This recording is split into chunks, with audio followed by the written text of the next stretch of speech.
Hello friends, आज की इस वीडियो में हम लोग सेंटेंस यानी वाक्य की परिभाषा तथा उसके प्रकार को समझने का प्रयास करेंगे और हमेशा की तरह दो वर्ड्स। तो आइए फ्रेंड्स, हम लोग सेंटेंस की परिभाषा को समझने की प्रयास करते हैं तथा उसके प्रकार क्या हैं और उसके परिभाषा क्या है। तो पहले चलते हैं सेंटेंस की परिभाषा पर। तो सेंटेंस की परिभाषा यह है कि sentence is a group of words that makes a complete sense. यानी सेंटेंस के लिए एक ग्रुप ऑफ वर्ड्स होना चाहिए, यानी शब्दों का एक समूह होना चाहिए और शब्दों के उस समूह से एक पूर्ण अर्थ निकलता हो, तो उसे हम वाक्य कहेंगे। जैसे राम आम खाता है, सोहन बाजार जाता है। लेकिन हम लोग केवल जाता है हटा दें और कहें सोहन बाजार, तो अर्थ पूर्ण नहीं हो रहा है। राम आम इतना ही कहें, खाता है हटा दें, तो अर्थ पूर्ण नहीं हो रहा है। यानी शब्दों का ऐसा समूह होना चाहिए जिससे अर्थ में पूर्णता हो। अब इसके प्रकार पर आते हैं। तो इसके चार प्रकार होते हैं।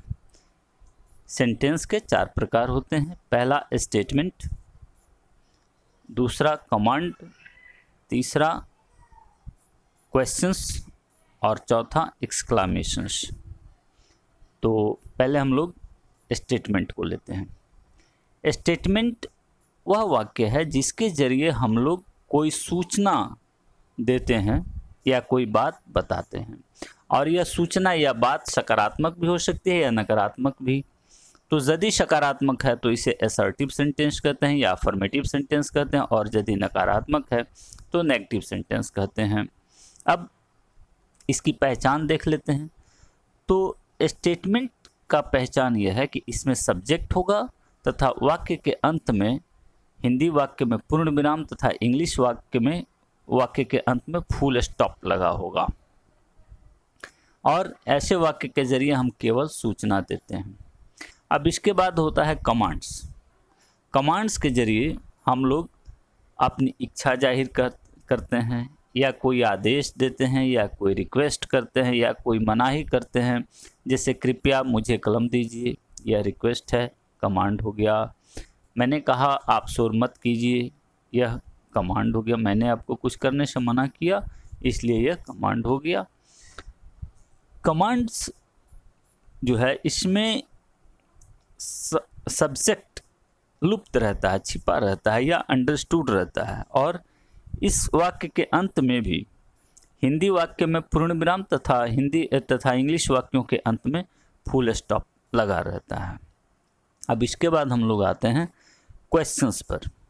तो क्वेश्चंस उन वाक्यों को कहा जाता है जिसके जरिए हम लोग कोई सूचना मांगते हैं या कुछ सवाल पूछते हैं या कोई अपनी जिज्ञासा प्रकट करते हैं, जिससे हम कोई सूचना प्राप्ति की बात करते हैं। जैसे आपका नाम क्या है, मैं इस वाक्य के जरिए आपके नाम के जानने की जिज्ञासा मुझे है। क्या आप पढ़ते हैं, यह भी प्रश्न है। तो ये ऐसे वाक्य क्वेश्चंस होते हैं। और क्वेश्चंस का पहचान ये है कि क्वेश्चंस के अंत में प्रश्न सूचक चिन्ह लगे होते हैं।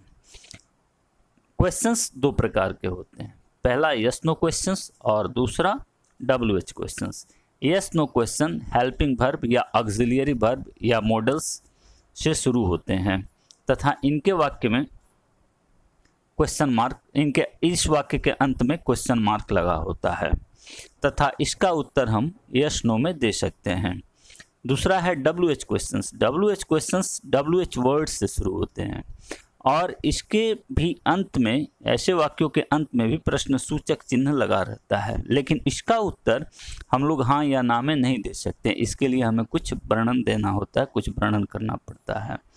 चौथा है एक्सक्लामेशंस। जब हम अपनी कोई अचानक कोई फीलिंग्स जाहिर करते हैं, जैसे हिपी फुर्रे, आह, तो दुख, सुख, खुशी, अचानक ये भावनाएं जो हम प्रकट करते हैं, तो इसे हम लोग एक्सक्लामेशंस कहते हैं। और एक्सक्लामेशंस के अंत में एक्सक्लामेटरी मार्क लगा होता है।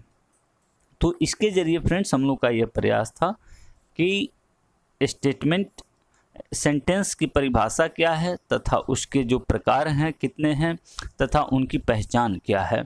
यदि इससे संबंधित कोई दिक्कत हो, जिज्ञासा हो तो कमेंट्स बॉक्स में लिखकर पूछ सकते हैं। और हमेशा की तरह अब दो शब्द। पहला शब्द है glance at something. Glance at something का अर्थ होता है सतही तौर पर किसी चीज़ का जिक्र करना या संक्षिप्त रूप से कुछ वर्णन करना। जैसे this book glances at problems, this article glances at the question. दूसरा वाक्य गेट अप समथिंग, इसका अर्थ होता है किसी वस्तु के बारे में कोई जानकारी हासिल करना या अध्ययन करना। जैसे I got up constitution, I got up law. तो ये मेरा मित्र आप लोगों के साथ एक प्रयास था समझने का। यदि इसमें कोई दिक्कत हो, परेशानी हो तो कमेंट बॉक्स में लिखकर पूछ सकते हैं। कोई सुझाव हो तो शेयर कर सकते हैं। धन्यवाद।